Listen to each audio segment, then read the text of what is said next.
consider the following quotes. These are taken, this one here, for example, is from the Economist Intelligence Unit, a survey of 4,000 senior leaders. Business model innovation constitutes a priority. This is one of the things that they conclude. Competitive pressure have pushed business model innovation much higher than expected on CEO priority list. IBM survey, 750 corporate and public sector leaders a few years ago. We should innovate our business model. How would COVID-19 impact our business model? This is more personal interview, and I'm using that a little bit as anecdotal evidence, that there's a tendency in times of change to claim that we should innovate our business model, or that business model innovation is a priority. There is this tendency. Okay, suppose this is true. Suppose this is the case, that there is this phenomenon. We can debate on it a little bit. If it is, then the question is what it means. I'm going to offer some ideas into how to think about this topic, and I'll do that again with an emphasis on how to think, and I'll do that by walking you through 4 stories. I have fundamentally 4 stories.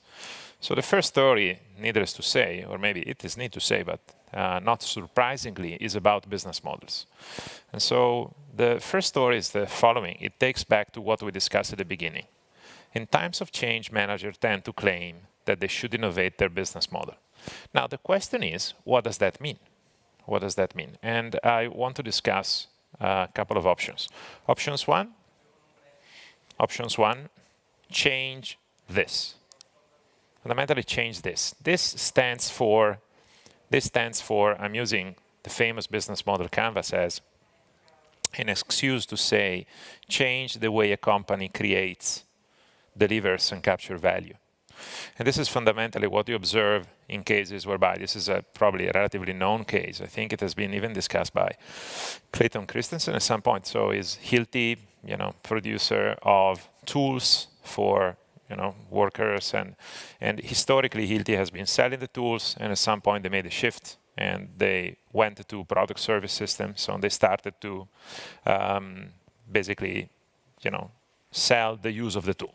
Okay, so option one is change this, which is the logic of value creation, delivery, and capture, which means fundamentally change, for example, the way you connect the product to the market, the way you make the money, the nature of the value that you offer to your final customers, so on and so forth. Option two is that sentence, that in times of change, we need to be, in times of change, we think in terms of we should be changing our business model, we should be innovating our business model, is a metaphor for what we do today.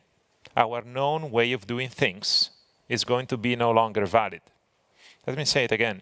What we do today, so the business we run, our known way of doing things is going to be no longer valid, but we don't know when and how. Let me try to clarify that with an example. Maritime shipping industry.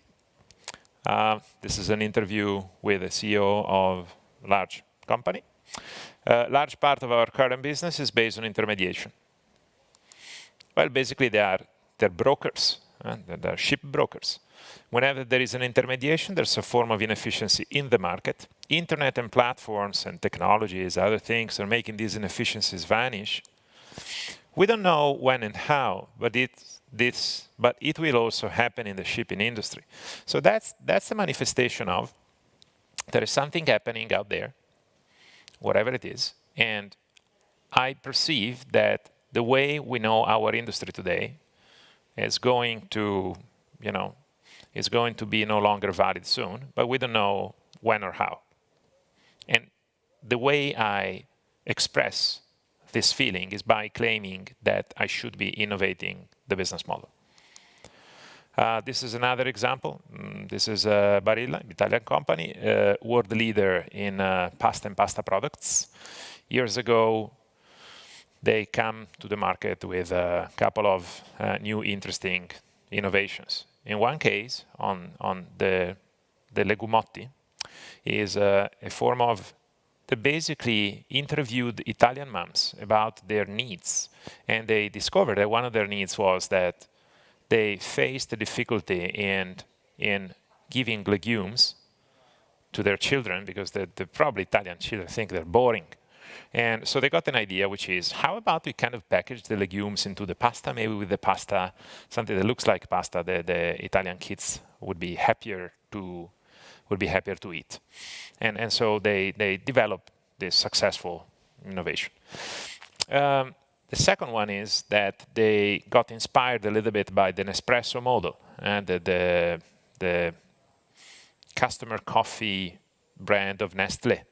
And so the model is the model whereby you have the machine and then you have the capsules, and simplifying slightly, is made of these things whereby the machine doesn't cost that much, and then you sell several different types of capsules, so you have these recurrent sales on the thing. And so they got inspired and they kind of applied some of the logic to their business. So they made an alliance with Whirlpool. Whirlpool is, offered and created for them this oven that is able to read RFID, radio frequency identification tags, and is pre-programmed to cook receipts based on the RFID that they read. And this is roughly what the idea is about, is that they put together these boxes that contain products such as pasta, risotto, focaccia, other things. I tried the risotto. It's actually really, really good. And the idea is that they sell that through a subscription model. So you pay something per month and you receive a number of boxes. And you have the oven and so on and so forth. Now, this is a little bit of a different story, but serves, again, the scope of explaining what I was saying before. The first case is you have a new product that you are in presence of a lot of stuff that you know, because you know how to sell it, you know who to sell it to, you know how to price it, you know what are the sales channels because you have been working with them for decades. You know how to package, you know how to color the thing, you know everything. In the second case, and notice that this is happening, as a matter of fact, this is happening within the boundaries of what we call your business model. In the second case, there's a lot of unknowns. How to manage a relationship with a manufacturer of this type, I've never done it. How to manage the relationship with Whirlpool. How to sell these products through a subscription model, how to sell online. What are the dynamics, so on and so forth. So you're entering a space whereby you have a lot of unknowns, and the reason this is happening is that you're moving outside of what you know. So remember that this is related to the claim that we were saying before, that managers tend to claim that in presence of uncertainty should be changing their business model, and that this business model stands for what I know. So the third theory based inside is the following. Business model may stand for the known way of doing things. Our customers, our sales channels, the known marketing model, the pricing model, our competitors, our industry boundaries. Is basically the body of knowledge that you have and what you understand. Okay, so in uncertain times, the idea that we should be innovative in business model may stand for the metaphor of everything that we know, the known way of doing things is going to be no longer valid soon, and we don't know how or when. What to do in a situation in which you should be doing something to move beyond the known way of doing things, but you don't know how or what. So this leads us to the second story. So we need to figure out about a way of thinking about a situation whereby everything that you know is going to be no longer valid, and there's something else that you should be doing, but you don't know what, right? So we need to figure out that this is a special situation. It's a special situation, and so we also need to understand how is that situation different from other situations. And I think that here, so in fact, what I'm writing here is we need to understand what is the nature of situation, context, domain, or challenge, and what makes it different from other ones so that we can understand the type of appropriate behavior that we should have in that situation. So here is where the Cunevin framework, I hope I'm pronouncing that correctly, and I hope the author Dave Snowden is not going to look at this video. I think is a whale, is a word that requires some skills into pronunciation. So the idea of the framework is the following. The idea is that there are different type of contexts that require fundamentally different type of response.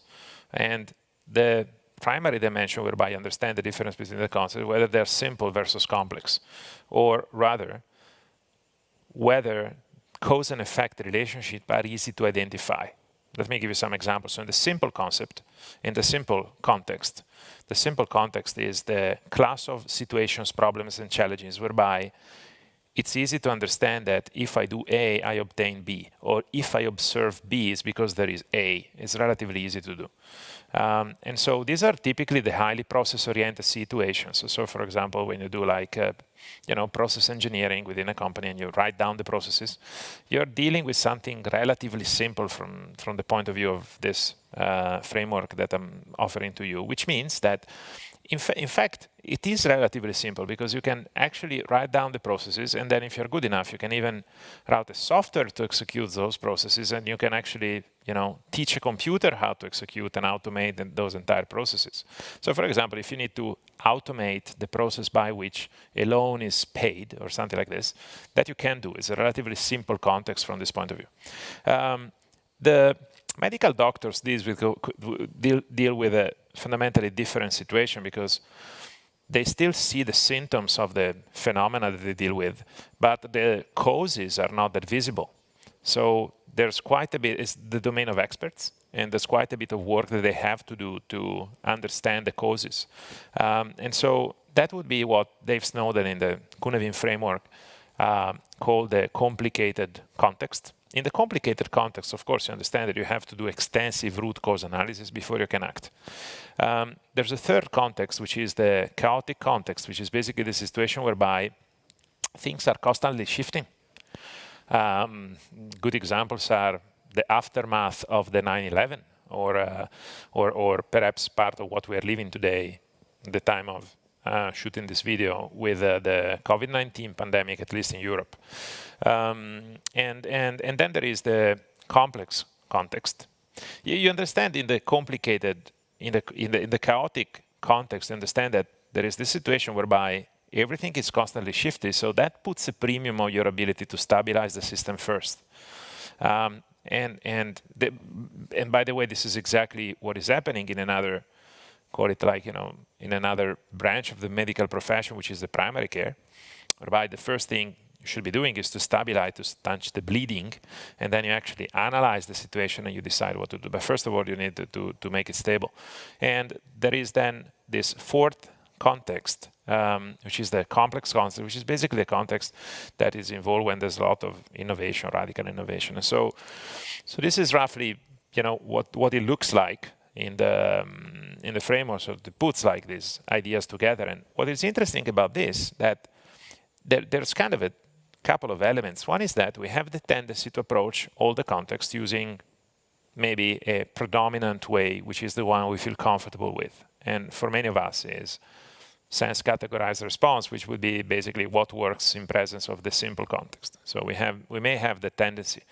And the second is that, this is an invitation to think in terms of, to embrace some form of cognitive flexibility, which is to understand the nature of the situation and then what works in that situation. Now, the question, now we need to go back to the story before. If we think about COVID-19, where do you think that stands into this, number of situations? And my suggestion is there is something that is at the intersection, the nexus between the chaotic and the complex.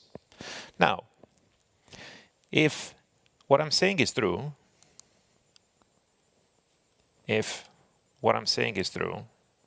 well, of course, the second insight is there are different contexts requiring different approaches.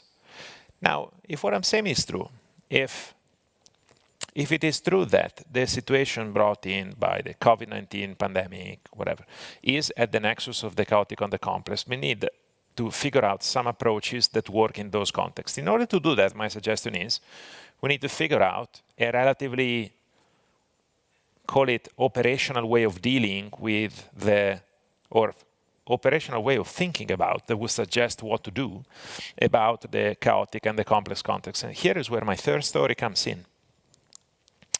It's basically what I'm suggesting here is that at the core, oversimplifying a bit, What is critical about those concepts is those two contexts is that they are fundamentally about uncertainty. So how can you think about uncertainty? Well, one useful way is to think in terms of assumptions versus facts, or knowledge, knowns versus unknowns. In a way, you could say that the way you read this graph is relatively simple. Is a symmetric graph whereby on the level of assumptions you have basically at the bottom you have 0% assumption and 100% assumption at the top, and symmetrically on the other side you have at the top 0% facts and 100% facts on the bottom. And basically the way you read it is the points on the diagonal identify situation whereby you can somehow measure the ratio of assumption to facts. And so it's basically suggesting the following, that when you're dealing with what you know, you are in a situation, it's actually a mistake here. When you're dealing with what you don't know, you're in a situation whereby you have a lot of assumption and very few facts. And when you're dealing with what you know, the title is exactly wrong with respect to the graph. You're actually in the other situation. When you're dealing with what you know, you're in a situation whereby you have a lot of facts or a lot of knowledge and relatively few assumptions. Now, if it is true that COVID-19 has triggered a situation whereby you are at the intersection between the chaotic and the complex, then, and if it is true that this is fundamentally about uncertainty, then it is true that you're in a situation whereby you have a lot of assumption and relatively few fact, which is the thing that we were saying before. I don't know when and how things are going to change, but I don't know when and how. So I have a lot of assumptions. Now, here assumptions doesn't mean that I am fully aware of my assumptions. And so this is something that should be discussed apart. And as a matter of fact, you are only aware of some of your assumptions. There are things that you don't know. And there are things that you don't know, but you cannot know because they're projected in the future. But that would take a discussion in and of itself. So then the idea of uncertainty is useful for us to think in terms of assumptions versus facts. And it has a fundamental implication that, at the core, you cannot manage what you don't know the same way you manage what you know. Why? Sure, because the ratio of assumption to knowledge is not favorable for you to play as if you knew a lot of things. And so how should you manage there? You should manage in order to move as many assumptions as possible or as quickly as possible into facts, and which basically means to learn quickly and reduce part of that uncertainty. Now, remember that part of this talk is an invitation on how to think and not on what to do. But if you understand this level of thinking correctly, you can already identify that there's a lot of implications into what to do. As a matter of fact, a lot of the interest for the topics that are emerging today, such as agile, lean startup, design thinking, is related to this fact. Let's look in which sense. So the third insight is, when you're in a situation in which you have a lot of assumption and few facts, the way to manage diligently is to move as many assumptions as possible into facts while minimizing the costs of being wrong, which is related to the story of failing fast and cheap. And why do you have to minimize the cost of being wrong? Because it's somehow by definition, since you have a lot of assumptions and few facts, you're most likely going to be wrong. So you need somehow to manage that in such a way that you're learning fast and you're not spending that much in learning, which is you're not failing catastrophically, you're failing intelligently. This is what I was saying before, that at the core, this is the Ian McMillan and Rita McGrath whole idea of discovery-driven approaches. I think it first appeared in Harvard Business Review, I think in the 90s. Design thinking, lean startup, agile. Why? What is common among these methodologies? Well, probably few things, but at the core these are iterative.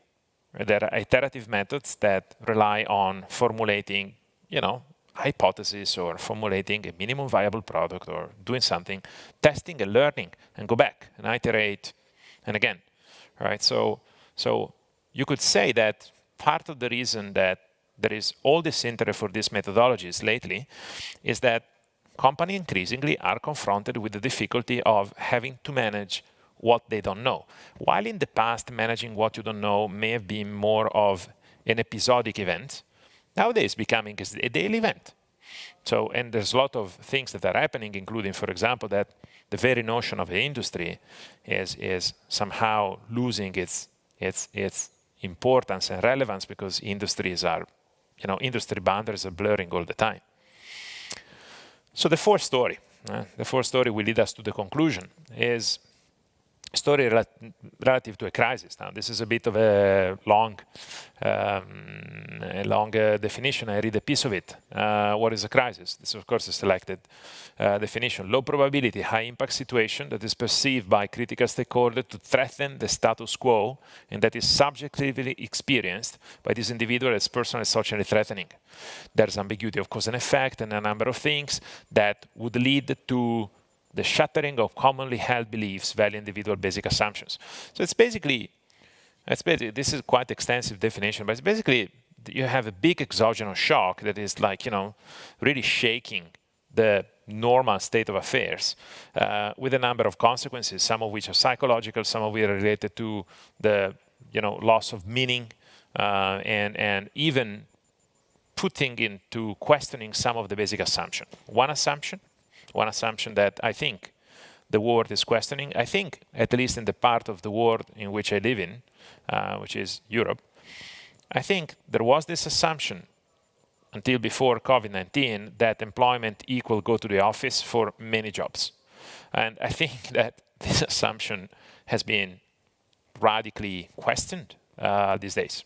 I think this is just one example probably of something that has always been there, but it was just an assumption. And it was like, now why did the idea of a crisis may be useful for us within the boundaries of the speech is that the idea of a crisis allows to bring into the story, call it like, longitudinal dimension or evolutionary dimension.